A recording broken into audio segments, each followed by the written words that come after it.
Assalamualaikum warahmatullahi wabarakatuh. Perkenalkan, kami dari kelompok 4 yang beranggotakan Satria Tubagus, Dina Muharmi, Juli Haryani, Triana Fatona, dan Kofifa. Di sini kami akan menjelaskan mengenai deret Taylor dan Maclaurin. Adapun 5 pembahasan yang akan kami bahas ialah yang pertama, yaitu definisi dari deret Taylor. Yang kedua, ada definisi dari Maclaurin. Yang ketiga, perbedaan deret Taylor dan Maclaurin. Yang keempat, contoh deret Taylor. Dan yang terakhir, yang kelima, contoh Maclaurin. Untuk materi yang pertama, yaitu pengertian daripada deret Taylor, akan dijelaskan saya sendiri. Yaitu, di sini kita akan membahas mengenai deret Taylor. Nah, di dalam matematika, deret Taylor adalah representasi fungsi matematika sebagai jumlah tak hingga dari suku-suku yang nilainya dihitung dari turunan fungsi tersebut di suatu titik.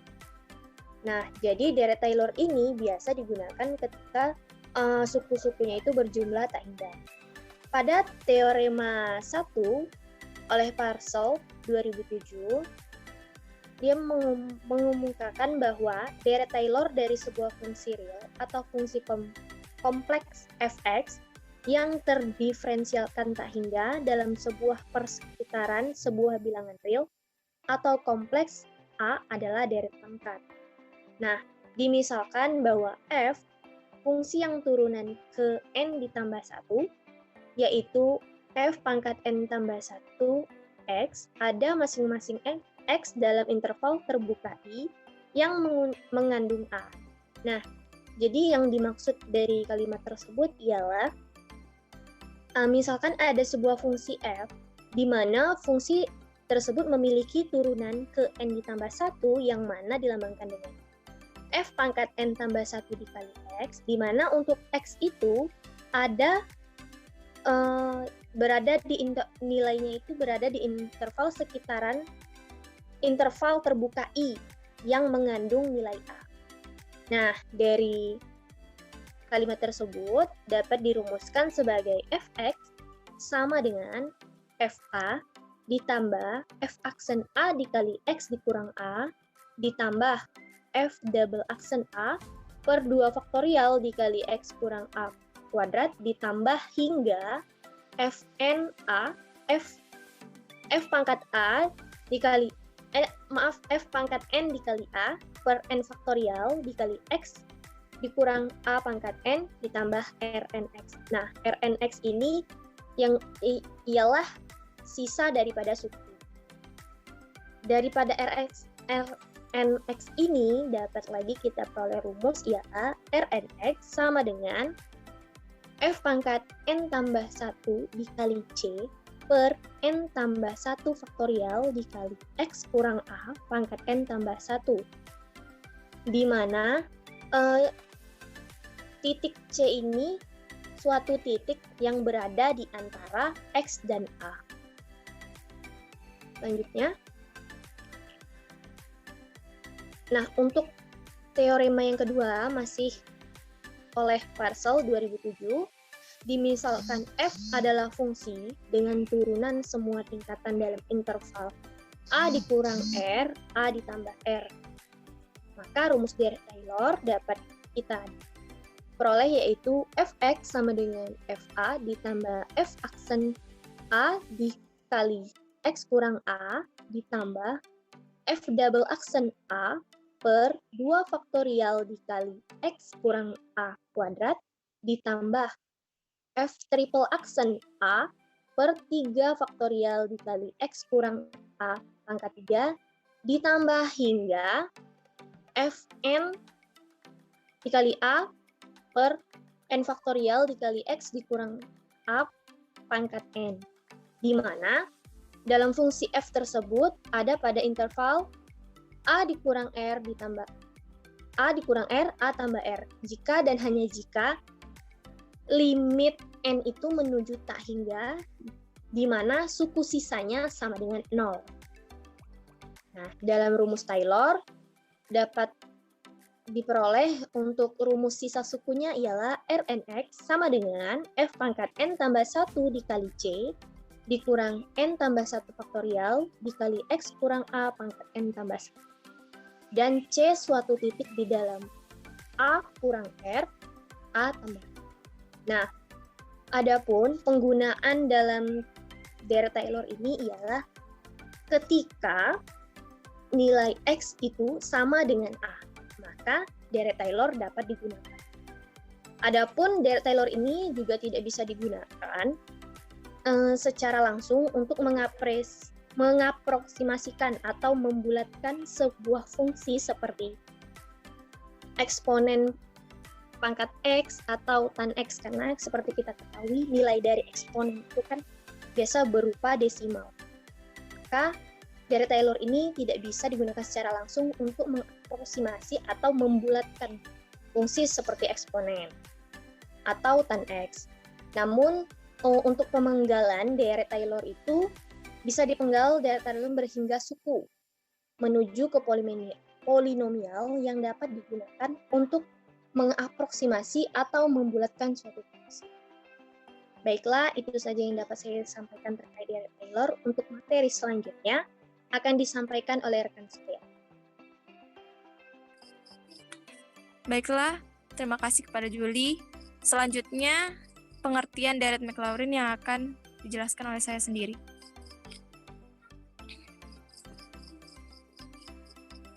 Deret Maclaurin ini adalah kasus khusus dari deret Taylor, yaitu deret Taylor dengan fungsi yang diekspansi di sekitar C sama dengan 0.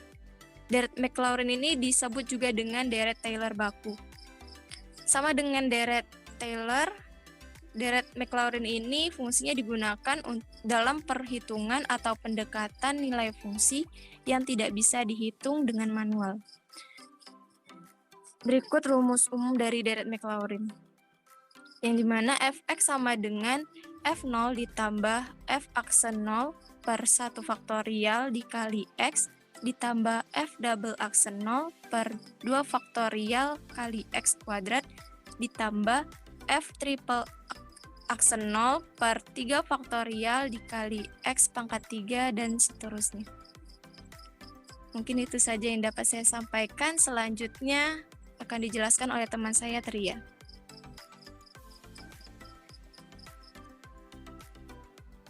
Baiklah, terima kasih penjelasan Dina sebelumnya. Selanjutnya yaitu tentang perbedaan deret Taylor dan Maclaurin yang akan dijelaskan oleh saya sendiri. Perbedaannya yaitu pada deret pangkat dari X kurang A yang menggambarkan sebuah fungsi dinamakan deret Taylor.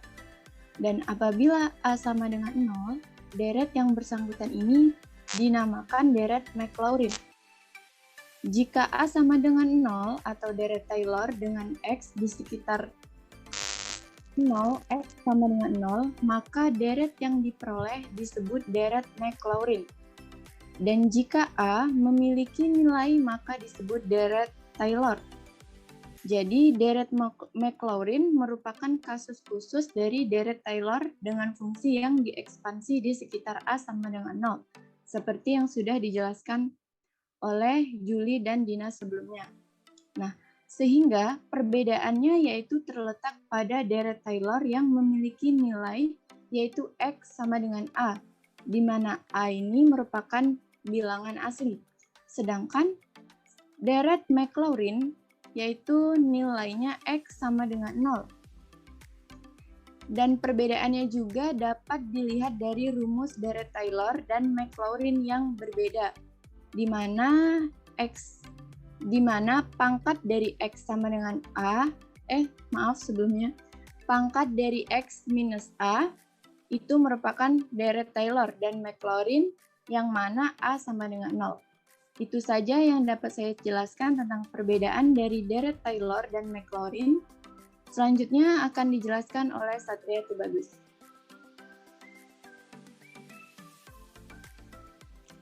Baik, terima kasih Tria.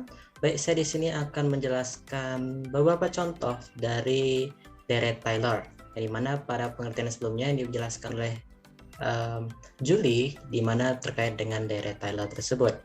Baik, difokuskan pada contoh awalnya yang dimana, nah perhatikan, tentukan deret Taylor untuk fx sama dengan tan x sampai dengan orde 3 di sekitar titik x 0 sama dengan pi per 4. Ini termasuk deret Taylor karena kita lihat daripada titik x 0-nya, di mana kalau dia termasuk deret Taylor, maka dia tidak sama dengan 0 atau x0-nya adalah a.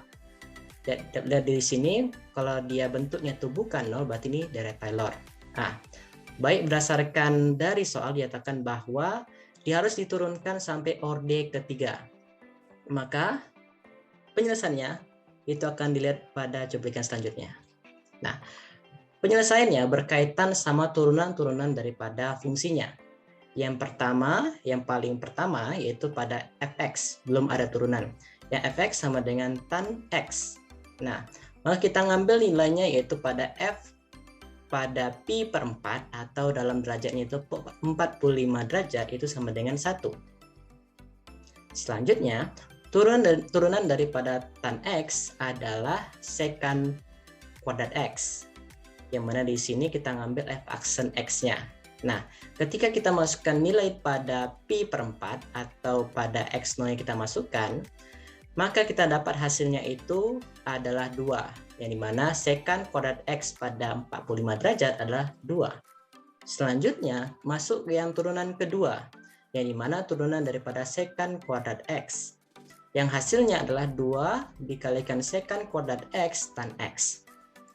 Nah, di sini kita sekali lagi kita masukkan nilai daripada x0-nya yaitu pi per 4. Dan hasil daripada 2 secant kuadrat 45 derajat ditambah 45 derajat itu sama juga dengan 4. Selanjutnya pada turunan ketiganya merupakan turunan daripada turunan kedua fx yaitu 2 secant kuadrat x tan x.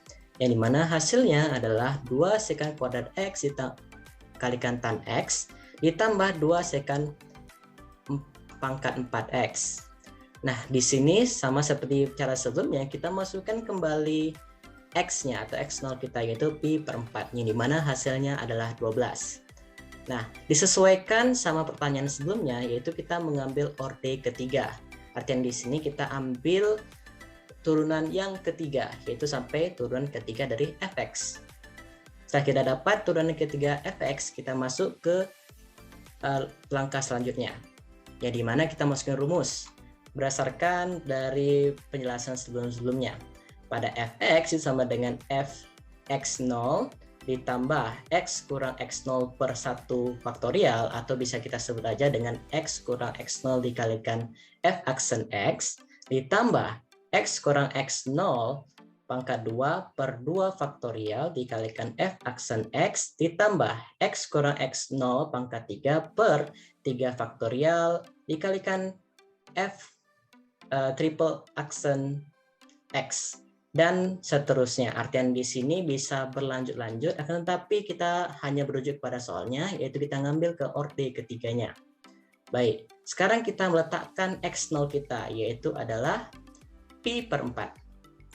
Selanjutnya pada persamaannya kita masukin x0-nya menjadi pi per 4 untuk keseluruhannya. Maka terdapat dalam rumusnya itu f dalam kurung pi per 4 ditambah x kurang pi per 4 per 1 faktorial dikalikan dengan f aksen pi per 4 ditambah dalam kurung lagi x kurang pi per 4 kuadrat per 2 aksen dikalikan dengan f aksen pi per 4 ditambah dalam kurung x kurang pi per 4 pangkat 3 per 3 faktorial dikalikan f triple aksen pada pi per 4 ditambah seterusnya. Nah, artian di sini kita masukkan nilai-nilai daripada f x0-nya ataupun f aksen x0-nya. Nah, di sini kita ketahui sebelumnya bahwa f pi per 4 atau kita lihat di sini hasilnya adalah 1. Kita masukkan sesuai dengan nilainya. Nah, di sini cukup sederhana, kita memasukkan saja setiap hasil daripada fx-nya. Yang dimana pada f aksen pi per 4 adalah 2, saja itu f maaf, ini F double aksen ya, pada pi per 4 itu sama dengan 4. Dan selanjutnya pada F triple aksen pi per 4 itu sama dengan 12. Yang paling penting di sini kita masukkan nilai-nilai yang ada terdapat pada penyelesaian sebelumnya atau langkah sebelumnya. Nah, setelah kita mendapatkan bentuk seperti ini, sekarang bentuk faktorial kita rubah lagi. Mohon maaf, di sini saya nggak akan menjelaskan bagaimana merubah bentuk faktorial, akan tetapi kita ketahui bahwa 1 faktorial itu sama dengan 1. Dikatakan 2 faktorial adalah turunan dari 2 lagi, berarti 2 dikalikan 1. Dan seterusnya pada 3 faktorial itu berubah menjadi 3 kali 2 kali 1. Nah, hasil yang didapat di sini adalah pada X per pi per 4 dibagi 1, udah pasti jawabannya adalah X kurang pi per 4. Dikalikan dengan 2, maka berubah menjadi 2 dalam kurung X kurang pi per 4. Ditambah, selanjutnya di sini adalah 2 faktorial. 2 faktorial adalah 2 dikalikan 1. Berarti X kurang pi per 4 kuadrat per 2 dikalikan 4. Sesuai dengan aturan matematika, 4 dibagi 2 sama dengan 2. Maka penyusunannya seperti ini.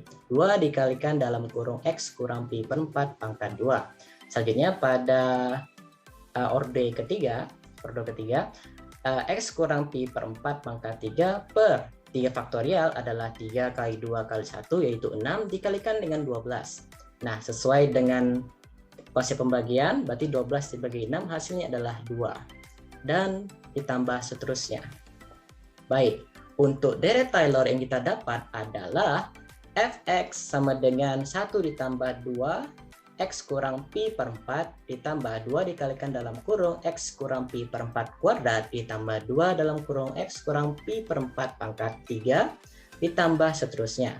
Dan hasil pada deret Taylor kita itu kita memasukkan tangen kita ke dalam persamaan. Maka berubah menjadi tangen X sama dengan 1 ditambah 2 dalam kurung X kurang pi per 4 ditambah 2 dalam kurung X kurang pi per 4 kuadrat ditambah dalam kurung 2 dalam kurung X kurang pi per 4 pangkat 3. Baik, itulah untuk penyelesaian daripada deret Taylor pada persamaan Fx sama dengan tan X. Baik, itu saja penjelasan dari contoh deret Taylor. Baik, selanjutnya akan dilanjutkan pada rekan saya, kepada Khofifah, dipersilakan. Baik, terima kasih Satria. Baik, di sini saya akan menjelaskan contoh soal dari deret Maclaurin. Oke, boleh slide selanjutnya. Jadi di sini ada contoh soal mengenai deret Maclaurin. Oke, 2 contoh. Tentukan deret Maclaurin untuk Fx sama dengan 1 ditambah X pangkat 1/2. 1/2 untuk dimana intervalnya X besar dari min 1, X kecil dari 1. Oke, di sini kita udah tahu ya kalau deret Maclaurin ini merupakan contoh kasus khusus dari deret Taylor, di mana ekspansinya itu di sekitaran 0. Nah, pertama-tama kita harus mencari turunan fungsi dari Fx-nya. Nah, fungsi yang pertama kita fungsi awal itu ada 1 ditambah X pangkat 1/2, maka kalau kita masukinnya ekspansinya 0, maka dihasilkan 1. Nah, sekarang turunan pertama dari Fx akan menghasilkan 1/2 dikali 1 ditambah X pangkat negatif 1/2. Maka kita masukkan lagi ekspansinya sama dengan 0. Maka akan dihasilkan 1/2. Nah, selanjutnya sama juga, namun yang kedua ini turunan kedua dari turunan pertama. Nah, dari situ kita dapat turunannya yaitu negatif 1/2 dikali 1/2 dikali 1 ditambah X pangkat negatif 3/2. Maka dihasilkan ketika kita masukkan ekspansinya sama dengan 0, maka akan dihasilkan min 1/4 dan seterusnya. Oke, seterusnya dia akan menghasilkan sebuah deret yaitu 1 ditambah x per 2 dikurang x kuadrat per 4 dikali 2 faktorial ditambah 3 dikali 3x pangkat 3 per 8 3 faktorial dikurang dan seterusnya. Oke, boleh slide selanjutnya. Nah, untuk mendapatkan deret yang tadi, kita itu mengambil fungsi yang ini dari rumus yang sebelumnya, rumus dari deret Maclaurin. Nah, di situ kan kita udah dapat tuh, udah meliskan turunan-turunannya dan memasukkan ekspansinya sekitar 0. Nah, kita dapatkan bahwa kalau F0 itu sama dengan 1, maka ditambah F aksen 0 itu 1/2. Oke, lalu untuk turunan yang kedua itu kita dapatkan hasilnya itu negatif 1/4. Dan selanjutnya itu untuk turunan ketiga kita dapatkan bahwa didapatkan 3/8. Nah, tinggal dimasukin aja ke dalam rumusnya dan akan menghasilkan 1 ditambah x per 2 dikurang x kuadrat per 4 dikali 2 faktorial ditambah 3x pangkat 3 per 8 dikali x faktorial dikurang dan seterusnya. Mungkin itu saja yang bisa kelompok kami sampaikan. Sekian, terima kasih. Wassalamualaikum warahmatullahi wabarakatuh.